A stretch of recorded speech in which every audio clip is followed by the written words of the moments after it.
So, in talking about the way it works, I'm going to ask a couple of questions, a few questions. Are you not feeling well and finding yourself spending a lot of time with a doctor? Are you trying to keep on top of your medication and getting dizzy by all the labels that you have to read and all of the boxes and the days you have to put medication into? Are you overwhelmed when you watch the news? When you go on to your Facebook feed, your Instagram feed, your Twitter feed, your Pinterest feed? Do you believe in a global economy that's founded on debt? Are you living in debt? Do you understand what the fractional reserve system is? That basically means banks actually aren't loaning anything.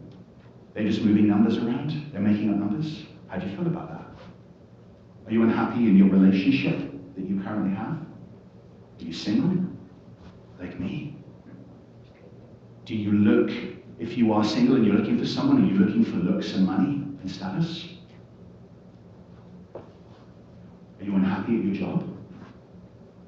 Is it work that you don't really want to be doing, and so you're complaining about it, gossiping, complaining about your boss? Do you know what it is you want to do with your life? Do you have any idea? Do you go to work filled with dread? Now here's the thing. If you answered yes to any of those questions, then there's something for you today. Because any one of those questions really hold the secret to the way it works. So what I'm going to do now is I'm going to talk about the way it works, but I am going to start with Ernest Holmes. So what I did was I went through that chapter. It's ironically, one of the shortest chapters in the book. It's like 6-7 pages. It's a tiny little chapter. So when I got assigned this one, first of all, I'm like, scored. You know, little tiny chapter, like excellence. You can have like pages and pages and pages, like, you know, like a 50-page chapter, but I got a 6-page chapter. But as I read in, and as I really dug in, I realized, yes, but of course, this is oozing truth. Like, it's overflowing mystical knowing. Overflowing mystical knowing, I like that. It's overflowing mystical knowing. So let's go to the next slide, because this is what Dr. Ernest Holmes had to say. I'm going to give you Cole's notes. I skimmed through and grabbed the quotes that jumped out at me. So the first one I had was, we take the good wherever we can find it, making it our own insofar as we understand it. The realization that good is universal, and that as much good as any individual is able to incorporate into his life as his to use is what constitutes the science of mind and spirit. The science of mind and spirit. This was the original title of the book, the first edition in 1926. The Science of Mind and Spirit. And that got preserved. He retitled the book, The Science of Mind. And I get why he did it, because there was spiritualism at the early 1900s, and there was a cultural clash, and he was trying to distance himself from that. Just like our organization has tried to distance itself from Scientology and religion. So I relate to that, because we're neither. We're a spiritual organization. But when you look at this, we take the good wherever we can find it. So that's really key. If you take that we away and you change it for I take the good wherever I can find it. Let's personalize it, making it my own insofar as I understand it. So in other words, there's this good out there, and what I take, that's what I make of it. The good that I see is the good that I get. That's what he's saying here. The realization that good is universal, and that's so much. So, first of all, the realization that there is this universal good. If you hear the word God, Spirit, Divine, Atman, Christ consciousness, replace it for the word good, and you got it. So there's this infinite good. So once we recognize this infinite good, then, and that as much good as any individual is able to incorporate into his life is his to use. So in other words, there's universal good, and as much as I can hold on to, as much as I can know, as much as I can feel, as much as I can believe, as much as I can desire, as much passion as I can bring to it, as much participation as I can bring to what it is I'm doing. It's a word I made up, by the way, participation. Then I can have it. This is what constitutes the science of mind and spirit. In other words, he's saying is, the science of mind and spirit is you knowing how much good you've got access to. Next slide. So I'm hoping I'm breaking it down. You following along? Nice and clear? Awesome. Our thought and emotion. Now this is really cool, because rarely does he use the word emotion.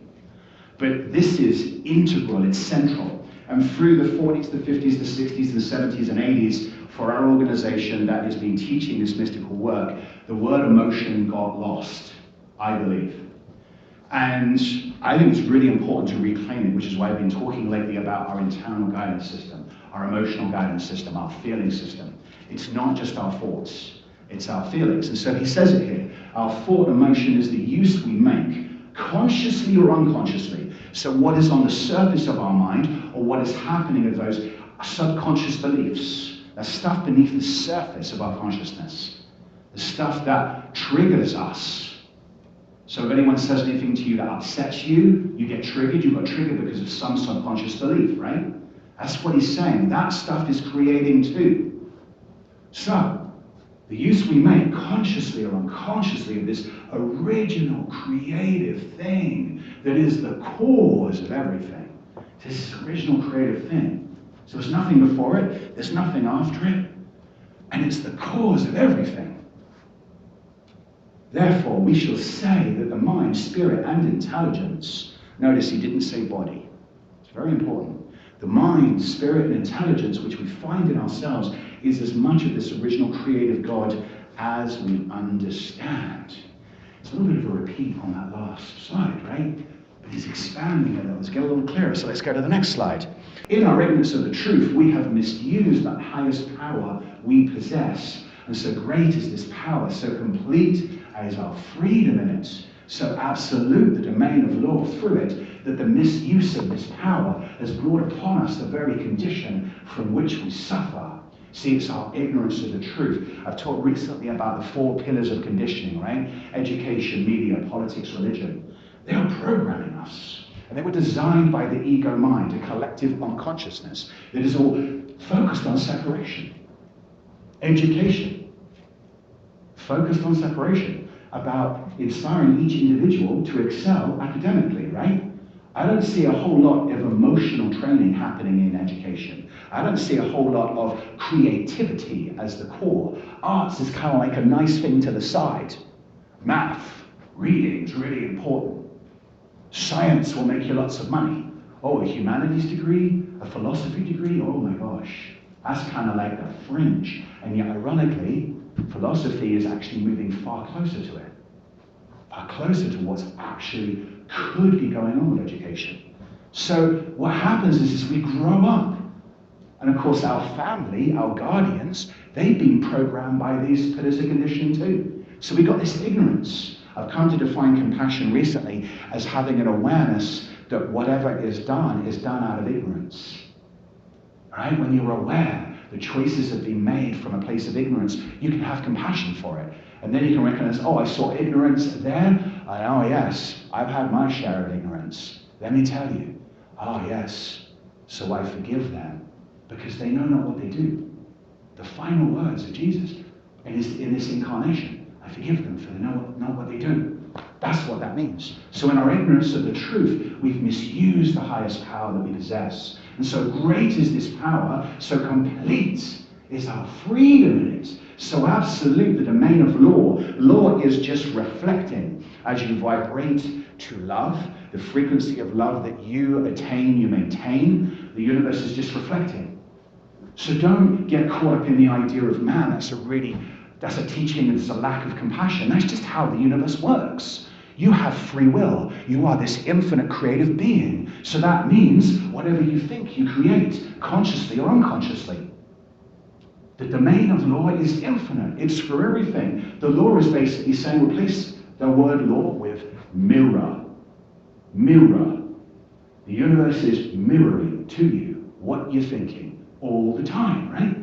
So, that the misuse of this power has brought upon us the very condition from which we suffer. So when I was asking you, are you? That's the universe mirroring to you. Next slide. So he's now quoting Jesus here, because he says the core of Jesus' teaching was, it is done unto you as you believe. And so we suffer, not because suffering is imposed upon us, but because we are ignorant of our true nature. This is the thing. You have this infinite power. You have this loving true nature. And you got programmed out of remembering it. And the system's designed that way, because this is a school of duality. It's designed that way. But you have free will. Next slide. So how much can we demonstrate? How much can we demonstrate? Just what one can believe. How much can we see? How much can we accept? How much can we find in our consciousness that is no longer repudiated by our own ideas? Whatever that is, that much we can have. So he's saying, you can have it all if you can believe it. You can raise the dead if you can believe it. You can heal, cure cancer, heart disease. You can have infinite abundance. I know my particular experience. 2 weeks ago, I was speaking with someone and they said, how's your business going? And you know, he read right into my soul, because at the time I had no idea. I had no idea if I'd have a paycheck on September 1st. That Tuesday after that, I walked into a meeting at the University of Alberta. By Thursday, we were asked for a proposal. By Friday, it was accepted. By Monday, I started, this last Monday, the biggest contract of my career. And I'm going to be building the future of lifetime education for physicians in Alberta. And that's just his promise. This stuff works. I'm manifesting financial freedom. I'm manifesting financial freedom because my vision is to be in ministry. And I am going to build such an amazing center. I'm going to make millions of dollars and I'm going to build an absolute amazing community hub. It's going to be outstanding. I have a vision, a purpose, a why that pulls me, because I can conceive it, but I've had in increments to learn how to maintain that. Reason why people, when they win lotteries and then they lose it all, because they've not maintained the consciousness. And so it is with the spiritual journey. Step by step, experience by experience, you build a deeper understanding of what God is to you. I taught so many years about the idea of meditation being something that, you know, yes, observe, become present. And this morning I realized that I don't want to stop meditating. I started to realize I'm now beginning to see what the mystics were saying, that the light and the bliss that is heaven on earth, that is God, that which cannot be seen by the physical eyes is so irresistible. It will pull you in a way. And I'm beginning to feel that. But I have worldly responsibilities, so I open my eyes. So I'm beginning step by step, that's another step along the way, to get a deeper understanding of what mystical love is. And it's a beautiful thing, let me tell you. It's beautiful to feel bliss all the time. Beautiful. Next slide. See, Dr. Ernest Holmes also said, we experience good and evil because we perceive a duality rather than unity.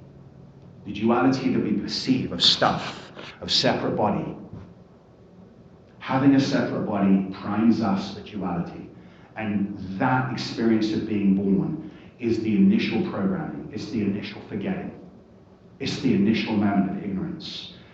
And you need a lifetime. You need to walk your own unique path to see unity. Because no one can tell you, and you can't imitate anyone. And I've started to realize what my path is. And I'm really excited.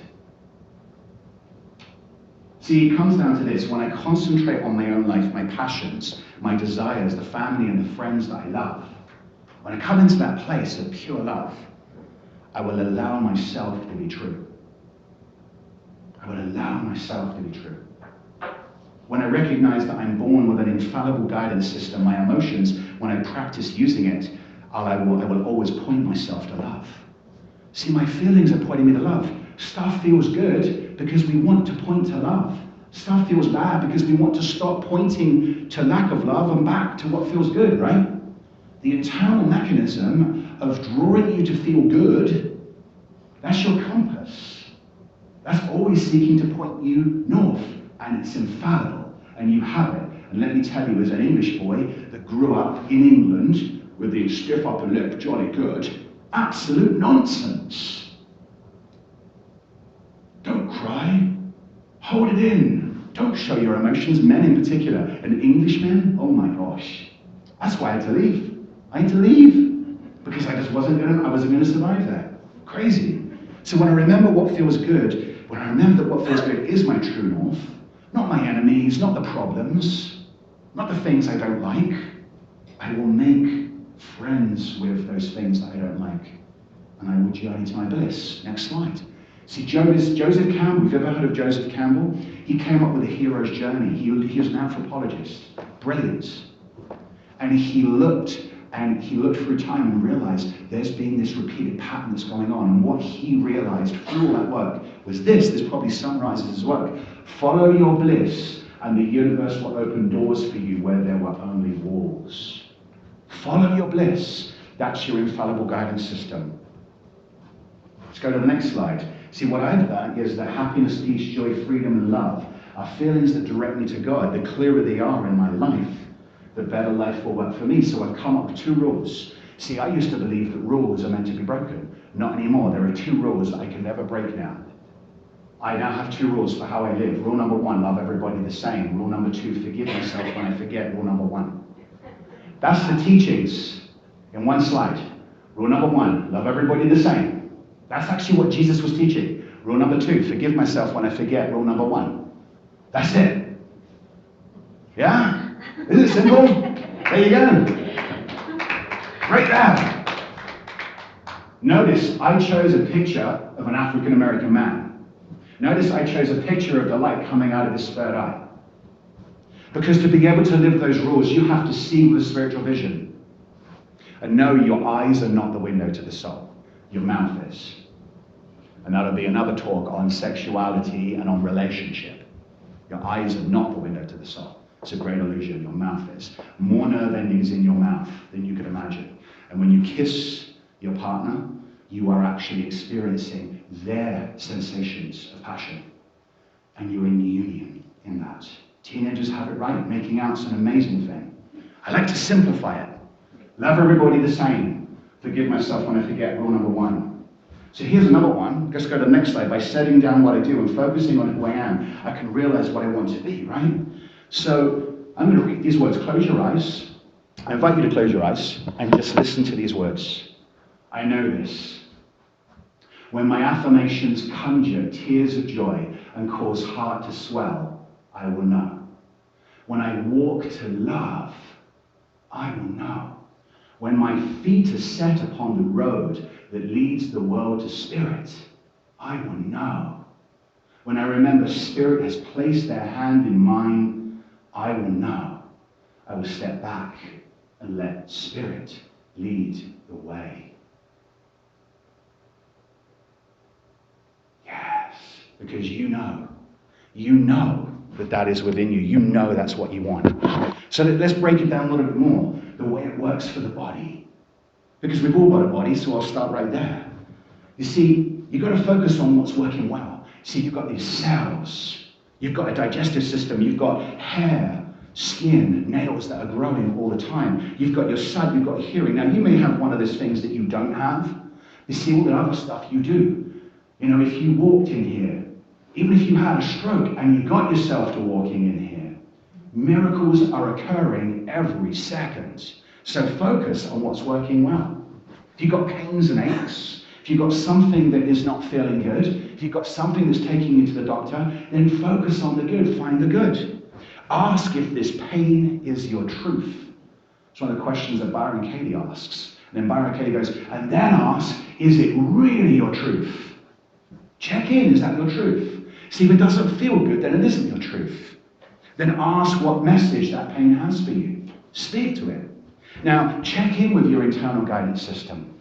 Now, you may check in and you may connect with an area with a physical ailment that feels fearful, that feels really intense, it feels really painful. I get it. I used to have something called degeneration of the spine, a back condition, and I was bedridden for many months. So I get that. Chronic pain is really hard to do this.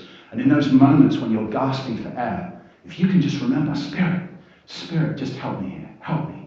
Just help me, and just ask that as often. So you're starting rock bottom of the body and you'll work up, you'll experience a miracle. Bring in a practitioner, bring me in. I will pray you up and there will be miracles.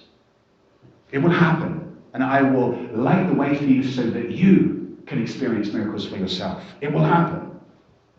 And then when you find an area that's intense, go to spiritual mind treatment, go to affirmative prayer, go to mantra, and send intense love to that. That's how you deal with it. I've been recognizing my back condition is a part of an energy system. And the back condition that I knew, I occasionally have aches. And I'm witnessing as love is rising through my body, my back is being corrected and blockages that are very deep and very subtle. They're being cleared for the light. That takes work. And every time I have a pain now, I just stop and I'm like, love. I send it love. Whereas before I used to be like, oh my gosh, I hope it doesn't go. Because I got programmed in the allopathic Western medical mind that it's all, oh my gosh, I'm going to need spinal surgery, which I was being told I was supposed to have. So send it intense love. Next slide. See, here's a real realization I had recently. Once I realized there are no switches for darkness, only light switches, it all got much clearer. Have you ever installed a switch for darkness? No, you haven't. So there you go. Isn't it clear? Isn't it obvious? Like, are you kidding me? Is it that simple? But I had to go step by step by step by step to suddenly realize that's what I need to do. That's what I need to remember. If you're dealing with relationships, let's go to the next slide. The pain I've experienced in relationships had everything to do with what I did not say, and nothing to do with speaking my truth.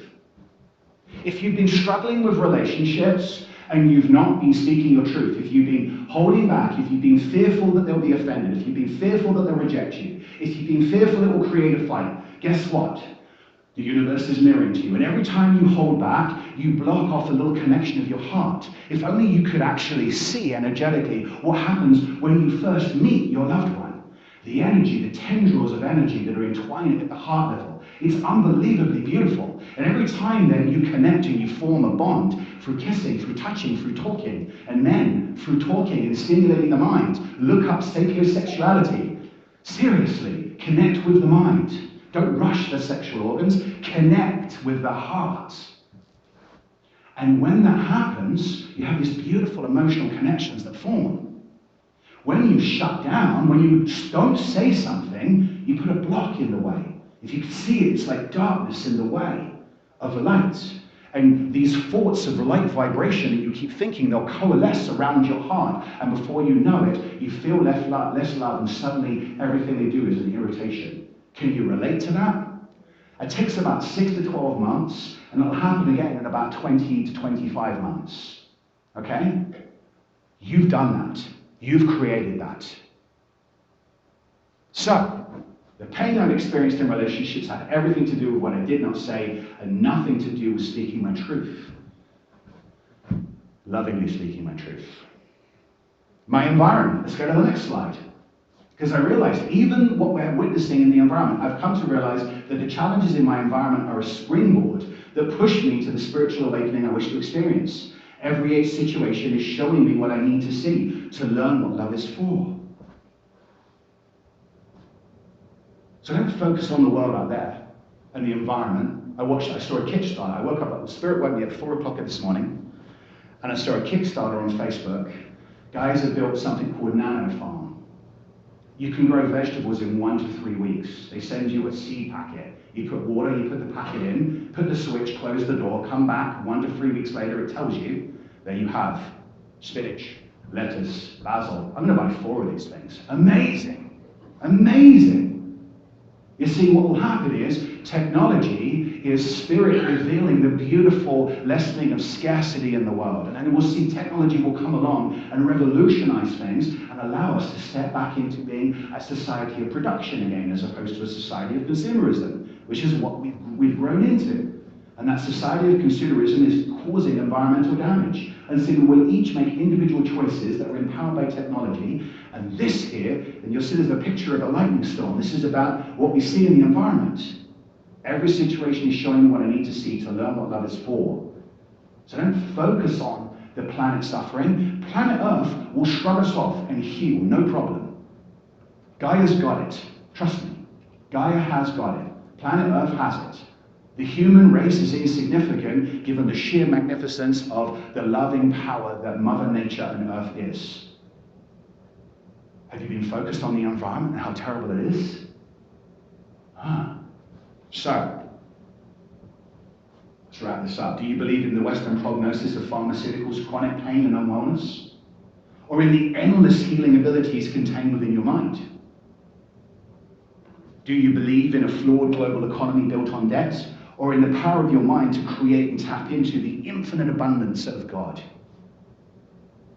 Do you believe you'll attract a sacred and blissful, open-hearted relationship through looks and your money? or through cultivating vibrations of love, light, peace, and joy that come from loving everybody the same. And forgiving yourself when you forget to do that. So let's go to the next slide. See, forgiveness is how you save yourself from the past and remember what love really is. Forgiveness is how you save yourself from the past and remember what love really is.